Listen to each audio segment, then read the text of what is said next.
Imagine, if you will, the following scenario. It is 7:14 a.m. on a Tuesday. The school bus is scheduled to arrive at precisely 7:30 a.m. You are holding a lukewarm cup of coffee that you poured 45 minutes ago, and your child is standing in the middle of the living room, completely motionless, staring at a speck of dust floating in a sunbeam. They are wearing one sock. The other sock is currently missing in action, presumed lost behind the sofa. You ask them to put on their shoes. Nothing. You ask again, slightly louder. Still nothing. Panic sets in. You are staring down the barrel of a missed bus, a delayed commute, and a cascade of scheduling disasters. So, what do? You reach for the heavy artillery. You reach for the bribe.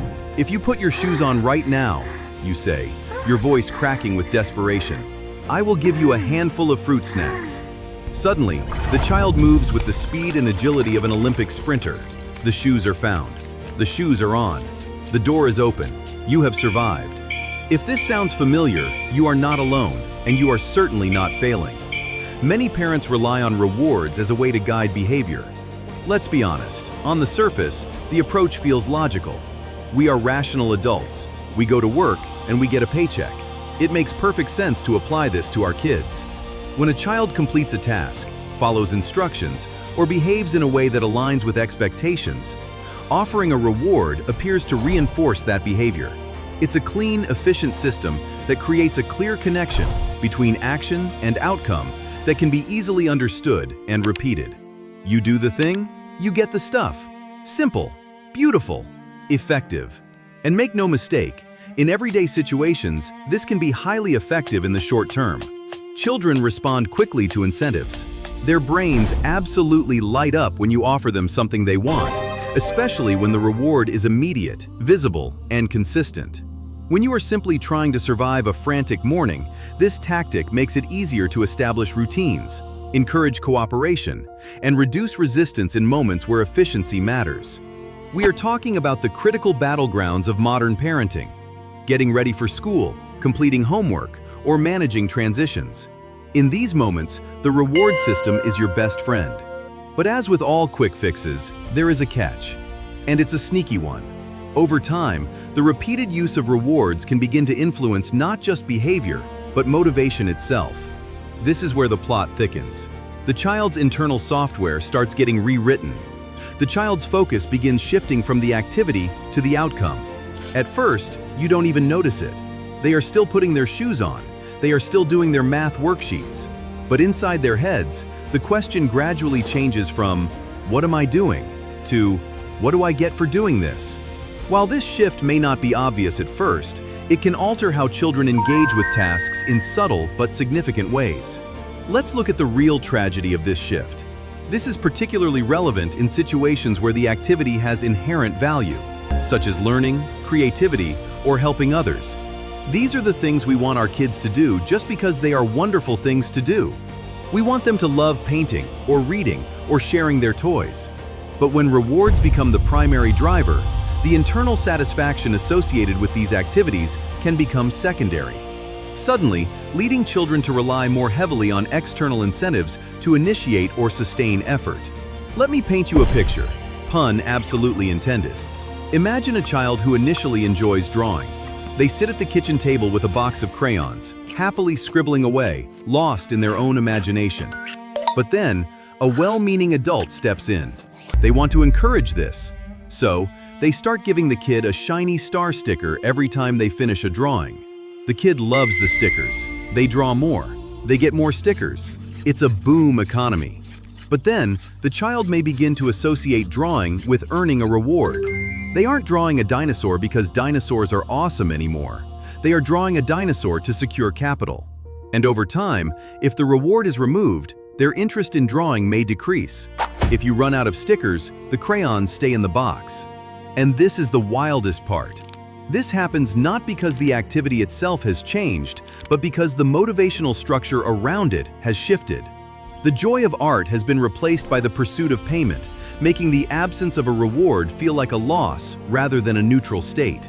They feel like they are working for free, and nobody likes working for free. Now, take a deep breath. This does not mean that rewards are inherently harmful or should be avoided entirely. You do not need to throw away your sticker charts and fruit snacks in a panic, but rather, their use needs to be considered within a broader context of how motivation develops. Our goal is not only to encourage behavior, but to support the development of internal drivers, such as curiosity, persistence, and a sense of accomplishment. As we continue down this rabbit hole, we find another layer to consider: how rewards shape expectations. This is where things get truly funny and slightly terrifying. Because when they are used consistently, children may begin to anticipate them as a standard part of completing tasks. You've accidentally established a precedent, and kids are sticklers for precedent. This can lead to negotiation or resistance when the expected reward is not present. You casually ask them to pick up their wet towel from the bathroom floor, and instead of just doing it, they look at you, narrow their eyes, and wait for the offer. You are creating situations where behavior becomes conditional rather than consistent. And inflation is real, my friends.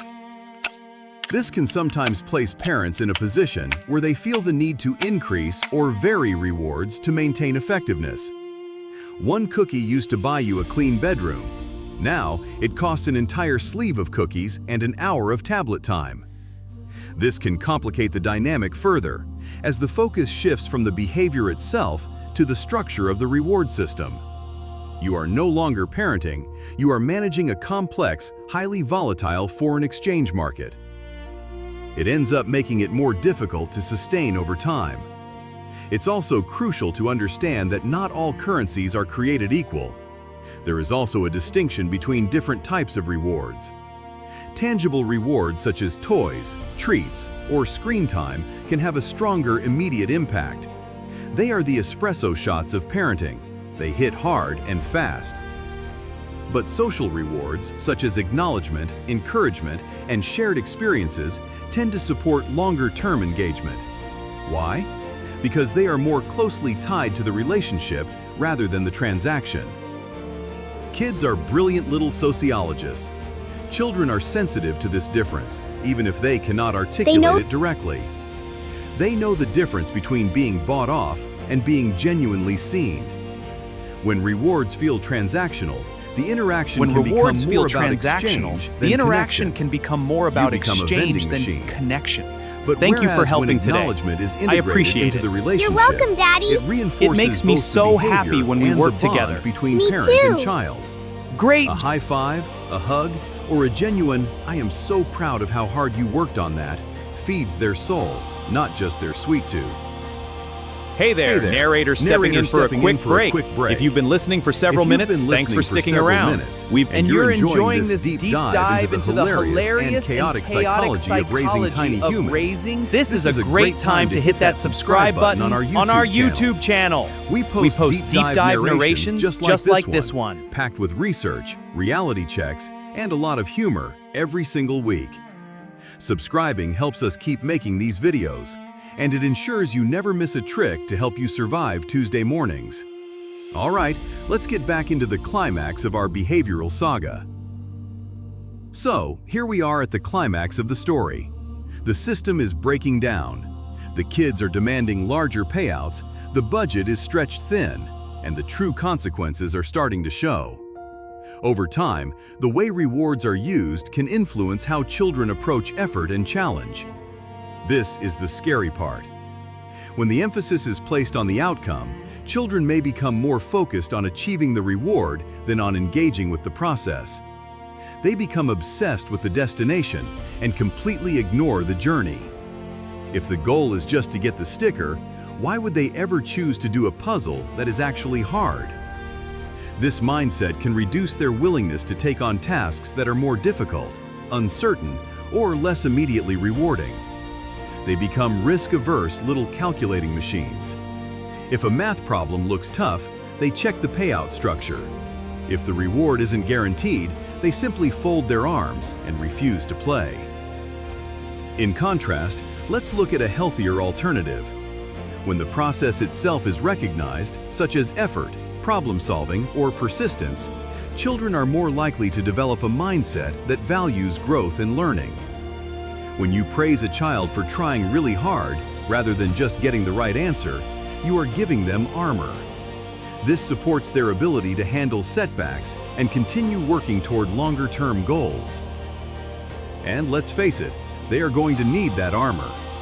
This distinction becomes increasingly important as children grow older, because eventually they have to leave our meticulously curated living rooms and enter the real world. And the real world is incredibly stingy with its stickers. External rewards become less consistent in environments such as school, social settings, and eventually work. Your college professor isn't going to give you a piece of candy for reading Chapter 4. Your boss is not going to buy you a toy car because you replied to an email. In the adult world, motivation often needs to be sustained without immediate or tangible reinforcement. We have to do things just because they need to be done, relying instead on internal factors and delayed outcomes. You go to the gym today so you don't feel terrible in 10 years. That is a massively delayed outcome. If a child has primarily experienced motivation through external rewards, this transition can feel challenging. It can be a massive shock to the system. The absence of those rewards may reduce engagement, even in activities that are beneficial or necessary. They might drop out of a tough class or quit a challenging job because nobody is handing them a prize at the end of the day, leading to a pattern where effort is dependent on immediate incentives. But there is hope. On the other hand, children who have had opportunities to engage with tasks for reasons beyond rewards tend to develop a more stable form of motivation. These are the kids who clean their room because they like how it feels to have a clean room. They are able to initiate and sustain effort based on interest, responsibility, or personal goals. They are self-starters, even when external reinforcement is limited. So, how do we get there? How do we back ourselves out of the corner we painted ourselves into with fruit snacks and tablet time? Well, this does not happen automatically, and it requires a gradual shift in how behavior is supported. Do not go cold turkey tomorrow morning. You will incite a riot. Instead, rewards, if used, are balanced with other forms of feedback that emphasize the value of the activity itself. You start narrating the good things that are happening. You are helping children build a connection between their actions and their internal experience. In practical terms, this can involve reducing the predictability of rewards. Keep them on their toes. Allowing them to be occasional rather than guaranteed. Sometimes they get a treat for cleaning up. Sometimes they just get a thank you. You also start focusing more on describing what the child did and how it contributed to the outcome. Instead of, "Good job, here's $1," you say, "I saw how frustrated you got with those shoelaces, but you kept trying, and now you did it all by yourself." This simple shift in language helps direct attention back to the process rather than the reward.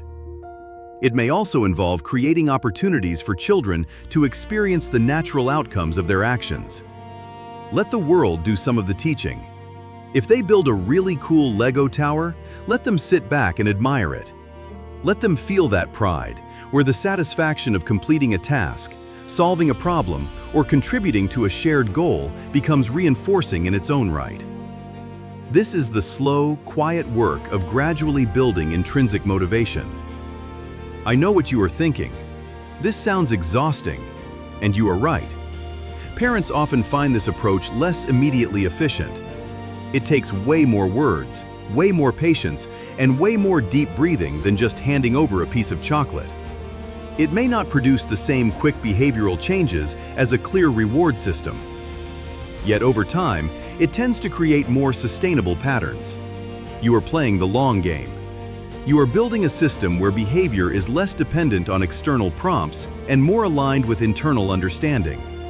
You are raising a human who does the right thing even when nobody is paying them to do it. Now, let's sprinkle in a little grace. There is also a role for flexibility because not all situations are the same.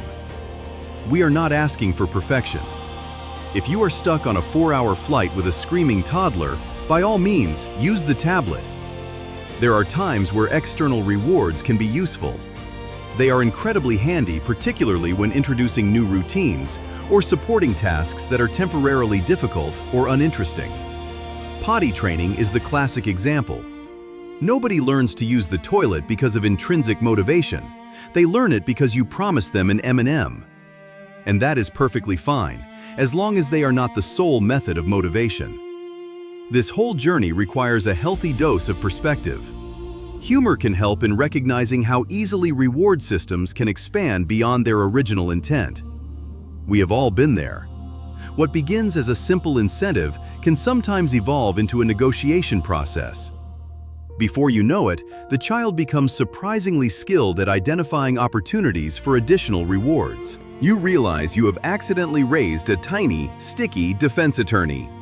They stand there, clutching a single picked-up toy, and occasionally presenting arguments that would not feel out of place in a formal debate setting.